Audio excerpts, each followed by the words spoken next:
Hey, what's going on, everybody? Looks like we got 7 folks on here. I'm gonna pull up the chat. Um, Roger from Georgia, what's going on, man? St. Louis was just there last week.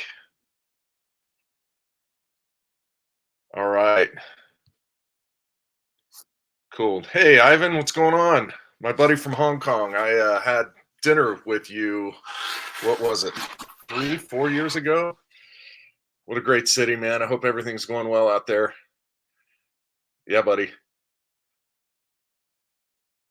I am coming to you guys from South from Columbus, in the Sonesta here, downtown Columbus. Just here on an overnight with my day job at Southwest Airlines, and I figured that my time in the hotel was probably better spent talking to you guys than it is watching TV or doing whatever else I'd be doing. So, uh, cool. Hey, Nana from let's see, Sandra from Victoria. That is a beautiful, beautiful place. We did an Alaskan cruise a couple years ago and went down through there. I know I didn't get to see all of British Columbia, but man, Vancouver was just absolutely incredible. So yeah, it's good to see everybody on here. I'm gonna wait a little bit. Those of you checking in, just let me know where you're from. Chances are I've been there and probably loved it. So we'll get started here in a few minutes. I'll kind of let you know what this live stream is going to be about. I'd like to do this somewhat frequently, probably on kind of an ad hoc basis where we just I just get online and just start shooting the shit with you guys, and shooting the castings, I should say. Um, and so I think this would be a good way for me to just get in touch with you all, kind of deliver a topic of the day, and then open up the live stream to your questions, which you can submit uh, via chat here, or I can even bring you up online yourself, and we can see what's going on with your worm bin. You can ask me any questions you got, whether it's uh, worms, vermicomposting, regular composting. I'm learning a lot more about soil health, and that's one of the cool things is that I just hired Troy Hinkie of Living Roots Compost Tea. He is doing some writing for me, doing some consulting, and I'm enjoying having him along. So he'll be doing some of these live streams with us as well, and answering some of your more advanced questions that are honestly not in my wheelhouse. So I'm really looking forward to getting Troy on here to chat with us as well. Um, so I'm gonna just let this go just a couple more minutes, and then we'll get into what today's topic is, which is going to be the main mistakes that you might be making in your worm bin. Now, a lot of you are probably already subscribed to my email list. You might have already gotten this. You might have already gotten this PDF that I sent out. But we'll be going over some of the topics on that. It just things that are just going to steer you clear as you are starting and maintaining a worm bin. There's some very common but very simple and sort of easy to correct mistakes that a lot of people are going to make. Um, so we're going to cover that, and then I'm just going to open the floor to any questions that somebody might have. Again, whether it's composting, vermicomposting, soil. We'll talk about business. Hell, if you want to ask me about what stocks I like, I'll talk about that too. So this whole thing probably take 20, 30 minutes, but I'll stay on as long as it's fun and as long as people are staying engaged. So let's see, I see Amy checking in from West Virginia. Anybody else out there want to say where they're from? Just I'm an Ohio guy, so as long as it's not Michigan, I'm cool with that.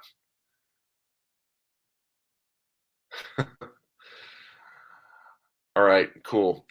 So the one thing I'm going to start with here is what this live stream is going to be about, it and kind of the format. So what we're going to do is I'm going to do an initial check-in, see how everybody's doing, and then we're going to go into like a topic of the day that I'm going to riff on for maybe about 10 minutes, and then we're going to just open up the floor to you guys after that. Some of the topics are going to be wide ranging. We may cover a narrow topic on a given day. Not exactly sure, but I want to be able to do this and kind of open up the discussions with you guys. One thing I will ask is that if you want to comment on YouTube, go ahead and subscribe, and then you can comment to your heart's content. So Um, Cool. So the thing I'm going to cover here is the top mistakes that vermicomposters are going to make. There's really six of them, and you could even condense them down to about three different mistakes. And so the one thing I'll say is that the first thing that people want to do with a new worm bin is save the earth like that day, and so that leads to a whole lot of problems that we're actually going to cover here in a second. With with vermicomposting, it's not as simple as just starting up a worm bin, putting food in there, and then expecting the worms to eat it. There's a little bit of a process, especially when you're starting. You want to get microbes that are colonizing your bin, or actually the microbes are the things that start breaking down your food waste first. After that, the worms really kind of start moving in and eating both the microbes and the food waste that has started to be broken down over time. Uh, so one thing a lot of people will do is they will add worms to a to material that is not yet ready to be consumed, and the worms aren't happy. The food starts stinking, and then they think, a, it's a problem with the idea of vermicomposting in general. It's a problem with the worm bin. I get this sometimes with the urban worm bag. People tell me the urban worm bag doesn't work because it started stinking. Well, I'm like, it would stink in any container, not just the urban worm bag. So lack of patience and understanding that you really have to go slow in the beginning and think of starting a worm bin the same way you would start a fire.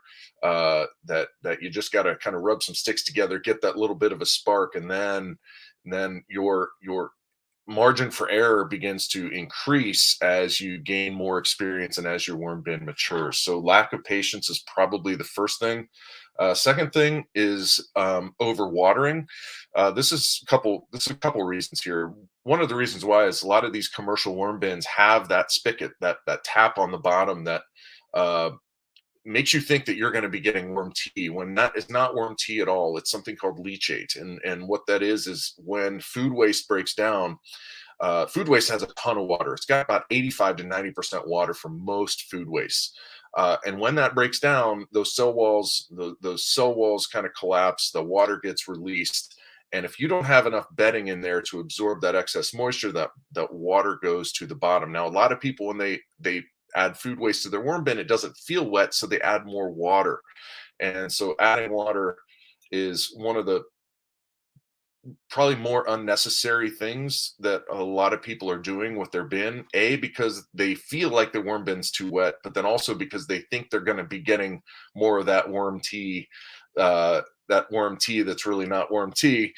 And so that overwatering creates a lot of problems. The first one is that it makes for a difficult harvest if you ever need to harvest, especially something like a continuous flow bin, whether that's a hungry bin, urban worm bag, something else. When you have a really wet vermicompost, it's really tough to separate those worms from the castings and all the other material. So it gets clumpy, it starts snowballing. It's just no good. Um, the other thing is that if you are using a continuous flow bin, worms are attracted to moisture, and they like moisture and they like organic matter. If there's moisture at the bottom of the bag, there's also organic matter at the bottom of the bag. They're going to go ahead and head down there where it's kind of wet and mucky. And so it's if you're using a continuous flow system, that is one way to make it not work well for you, because the whole point is to keep those worms up near the top. So you don't want so much excess moisture that it leaches to the bottom. The other thing that too much moisture does is it creates anaerobic conditions. So what happens is that as that moisture works its way down lower, it starts occupying something called pore space, which is the little air pockets that you would have in vermicompost. That water comes down, occupies that air, sort of pushes it out in a sense. The microbes inside your vermicompost are consuming that oxygen, and once that oxygen's gone, now you are oxygen free, also called anaerobic, and that's when stinky conditions happen. That's when you get just kind of that nastiness that you would get, that people associate with things that are rotting and kind of smelling. And you can also culture some pretty nasty pathogens that way. So that's another mistake, is the overwatering. Overfeeding is another form of overwatering in a sense. So overfeeding would be our third mistake, and overfeeding adds a lot of uh, can add a lot of problems. It drops your carbon to nitrogen ratio. It can, as that food waste breaks down, that stuff just it if you don't have enough carbon in it, then it sort of becomes more rotting than it is any form of composting at all. And as that food waste breaks down, it releases that water, and now you're back to having basically overwatered your bin because you overfed it. So those two things are kind of are uh, those two things are kind of associated with one another. What I tell people is about 2 times the volume of bedding to one part of your food waste. So if you're doing 1 cup of food waste, you want at least 2 cups of bedding. So whatever that volume of food waste is, just double that with your bedding, because that bedding is so much lighter and absorbent. It's going to absorb that moisture from the food waste, and it's going to keep things a little more mellow in your bin, which is what you want. Um, I think a lot of people, they add worms too early. I tell people, like, look, if you're starting a worm bin and you're not and you're patient enough, take take a couple weeks. What I want you to do is start your bedding. Your bedding is that carbon rich material like paper waste, cardboard waste, um, uh, could be coconut coir, peat moss. You want to start that and then add a little bit of organic matter, which is what's going to colonize the microbes. You're trying to create an ecosystem of microbes before you put your worms in. It's not the end of the world if you just sort of put your worms in the day that you put your bedding in, but it's a lot safer if you can start your worm bin just by starting your bedding. um, and then um, when you put your worms in, they've got something to eat. Things are sort of ready for them. The worms do not like a sterile environment. When I first started out vermicomposting, I was just shredding paper, kind of wet it down, put worms in there, and then I wondered why my worms were trying to escape. Well, I put them into a sterile environment that didn't have microbes. So, Abraham Lincoln's saying about, give me 6 hours to cut down a tree, I'm going to spend the 4 hours sharpening the axe. Well, that time that you spend preparing your bedding before you ever put worms in is the sharpening of that axe. And that's what's going to ensure your success later. And like I said, kind of increase that margin of error that we all kind of need in the beginning when we're getting started with vermicomposting. Um, Another issue that I see people do is they start with too little volume. Volume is a really good thing with a worm bin. It gives you a lot of protection and it increases that margin for error. So people may start with just a few inches, and they'll put like a pound of worms into just like a few inches in a relatively small space, and they kind of overpopulate their bin right away. I tell people, go ahead and I'd rather have you have too much volume than too little volume. More volume of your vermicompost or of your initial bedding gives you more of that moisture absorbency. It also helps you buffer against extreme temperature changes. So there's something called thermal mass, which is the material's ability to kind of store and absorb and store heat. And so when you have something with a lot of thermal mass, what this means is when you have extreme temperatures in the summer, then your vermicompost is going to be resistant to climbing quickly with those extreme temperatures. And the same goes for the winter. We have a continuous flow bin that I actually completely neglected this winter. It's a Michigan Soil Works bin, and I'd say I completely neglected it, except we did add enough moisture and we kind of kept the microbes alive enough to where even though it would be 25 degrees outside, my worm, the CFT was 50 degrees, 45 degrees. The worms can live like that. They don't thrive, but they can live. So adding a lot of volume helps that thermal mass to protect against extreme weather conditions. So the more, the better. The other thing I'll tell you, and this is related to a couple other things, is people start too late with vermicomposting.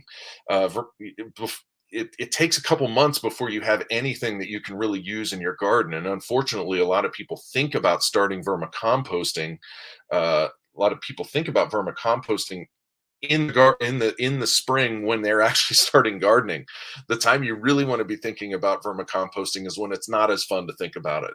Maybe in the fall. Of course, I think it's fun because you've got a lot of compostable things. You've got leaves, and you've got pumpkins and all sorts of good stuff that you can start vermicomposting in the fall, which would then allow you to have something to use in the spring. And the problem is if you start in the spring and it makes you impatient because you say, man, I got to get started because I'm going to be in planting season, or I want something to add to my bin in May. Well, if you're just thinking about the stuff in March, you're probably not going to have much vermicompost or really worm castings to speak of to add to your garden until really the summer or the fall.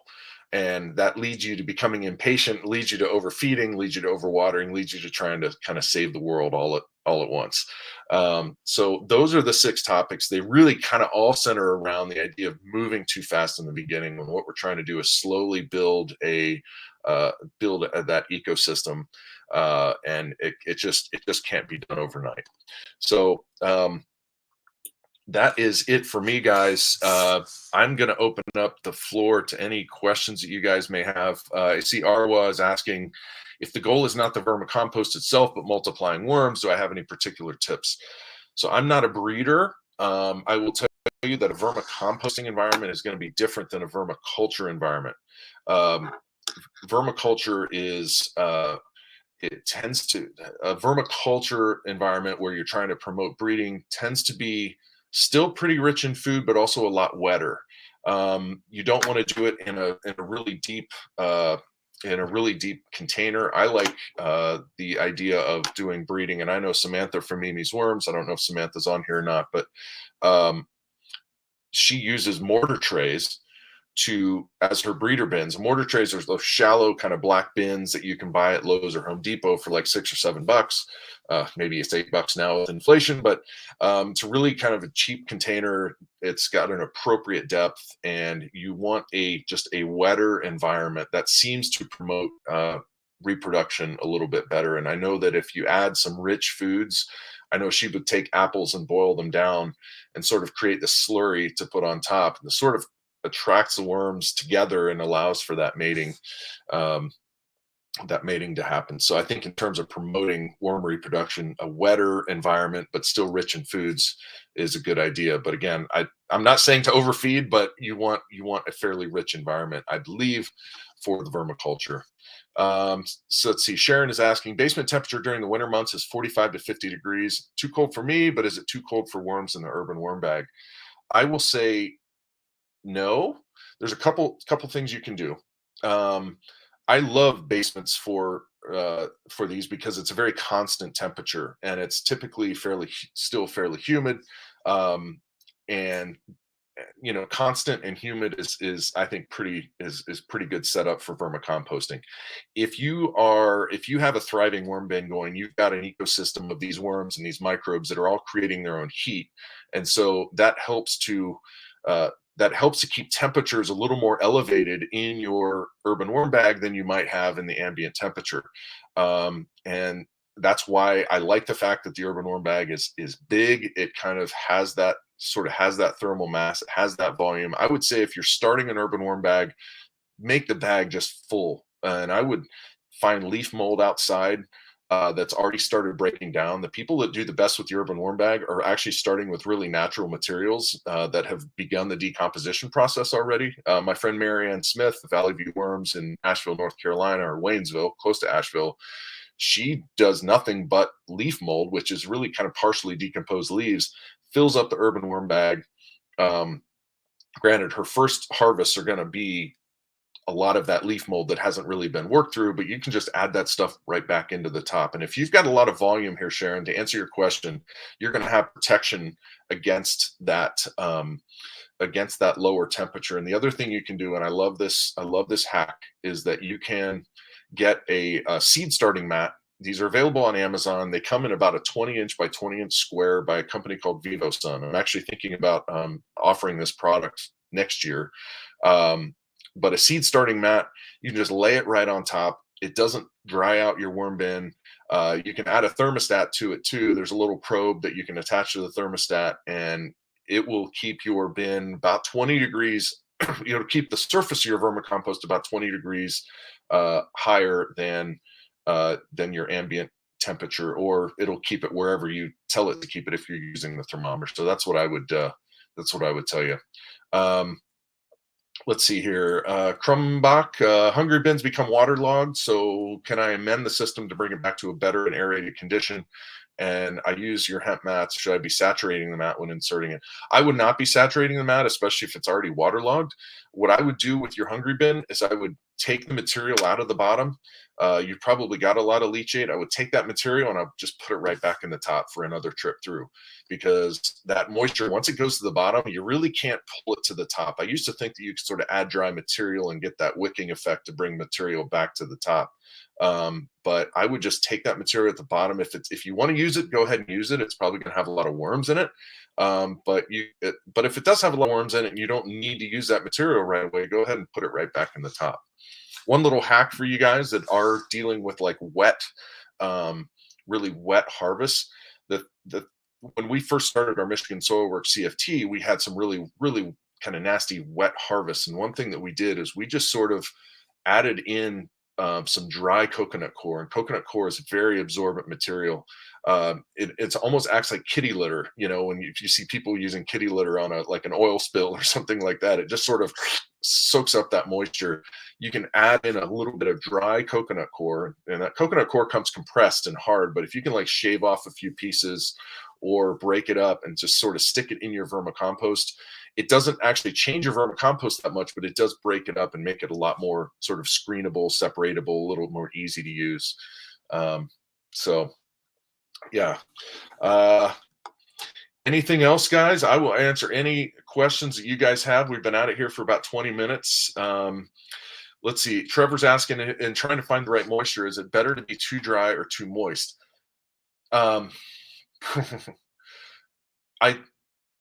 Worms breathe through their skin, so you want moisture.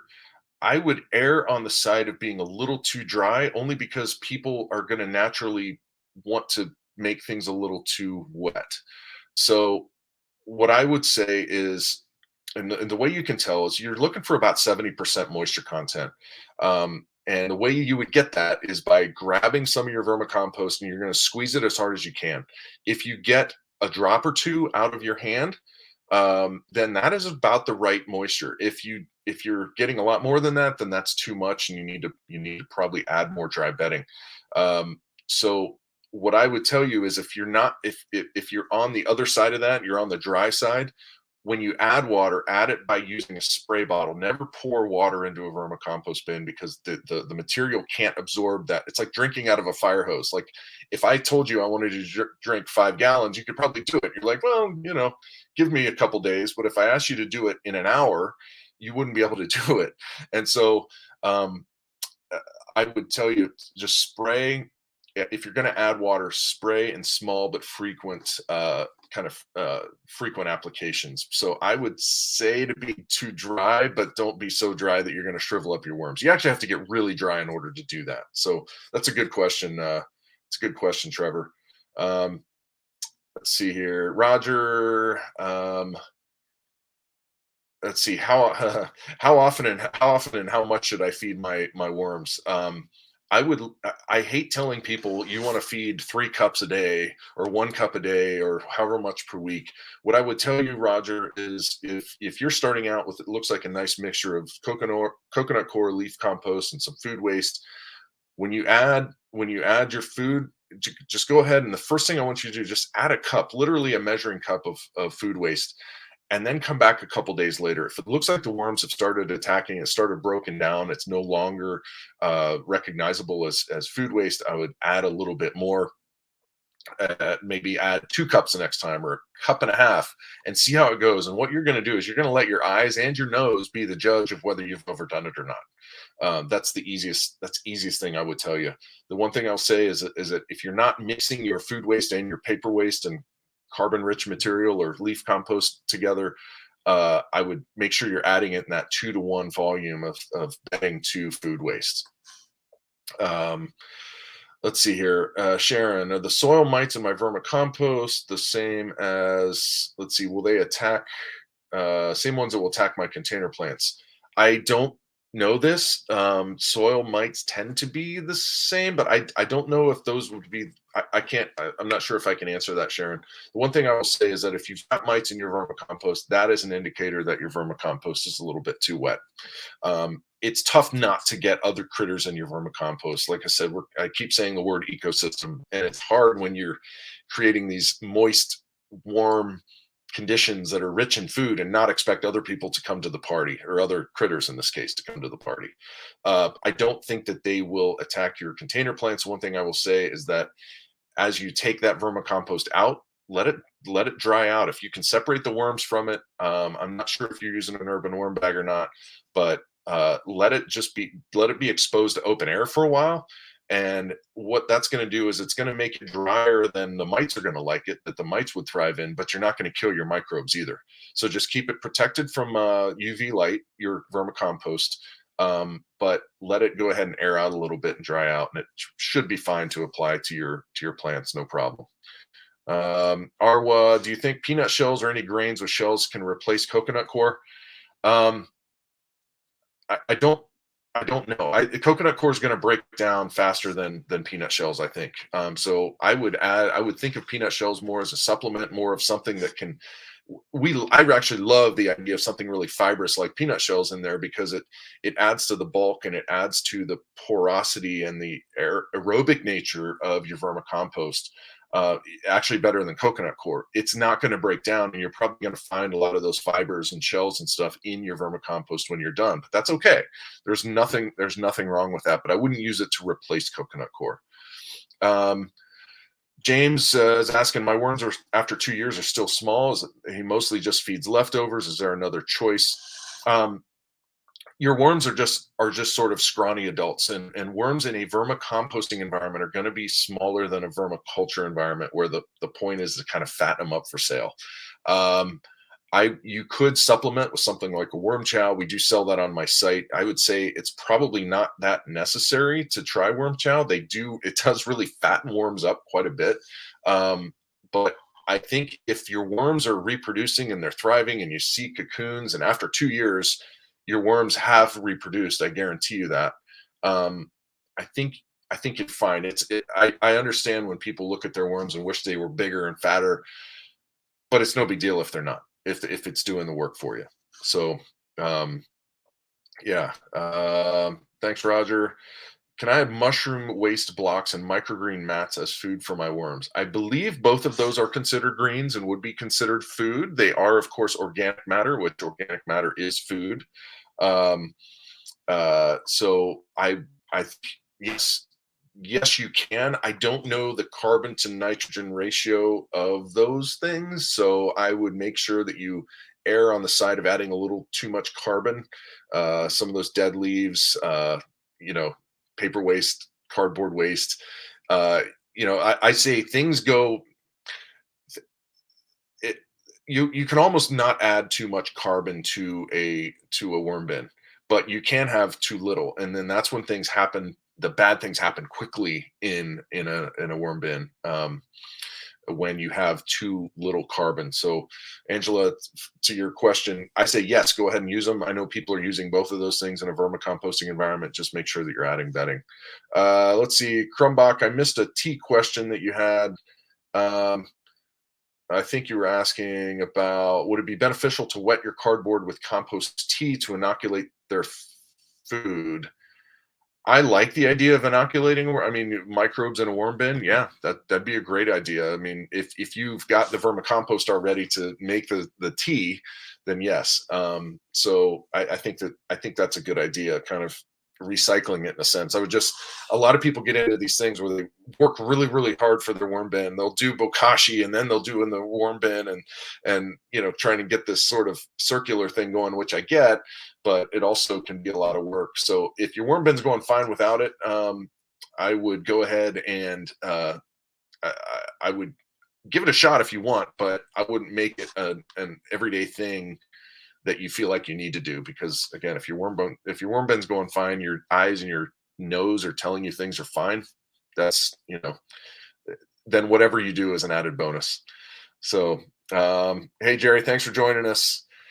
So cool, guys. We've been at it for about a half an hour. Sharon, thanks. Love this live stream. She hit the like button. Thank you. Going to think about wrapping it up here, but are there topics that you guys would like to? What I'd love to hear from you guys, or any topics that you want to hear about. I know when I put it in my Facebook group for the Urban Worm Bag Learning Group, that people wanted to know sort of urban worm bag tips and tricks, and I'm going to be getting to some of those. But if there are things that you want to do, or things you want to hear about on a live stream like this, that of course that I didn't cover today. Of course, I didn't cover that much today, but if there are things you want to hear about, I want you to go ahead and comment down there, and that'll kind of guide me as we do this here in the future. So,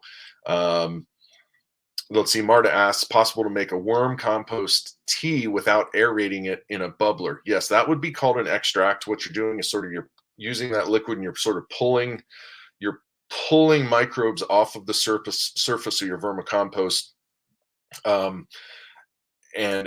you're not adding the foods and you're not adding the oxygen that's going to create that huge bloom of microbes in an aerated compost tea. So yes, you can. It's considered an extract. It's going to have less biology in it, but it's going to have some biology in it. And it should be good. Let's see here. Krumbach, wet my food to 70% moisture by the squeeze test. Is that too moist? No, 70% is great. I will say though that if you are wetting your cardboard and you're adding food waste that is 85 to 90%, then that will be too wet. So if you are adding sort of water-laden food waste in your worm bin, you want to add dry cardboard, not anything wet. So because you're trying to get that, you're trying to offset that. So we want our moisture here. Food waste is way up here. So we want our carbon, of course I can't, we want our carbon to be down here. So we sort of meet in the middle at that 70%. So go ahead and if you were talking about an established worm bin, I would not be adding wet cardboard. So, all right, guys, I'm going to wrap it up here. I really appreciate it. I'd love it if you hit the like button, subscribe. If you're watching this on YouTube, I'd love to see you subscribe there. If you want to join the Urban Worm Bag Learning Group, you can go to facebook.com/vermicomposting101. And that is sort of just a group we have that we can share tips and tricks, and people can ask things. You don't have to be an Urban Worm Bag customer in order to benefit from that, because it's really mostly general vermicomposting advice. It's still a fairly small group, so it's still fairly intimate.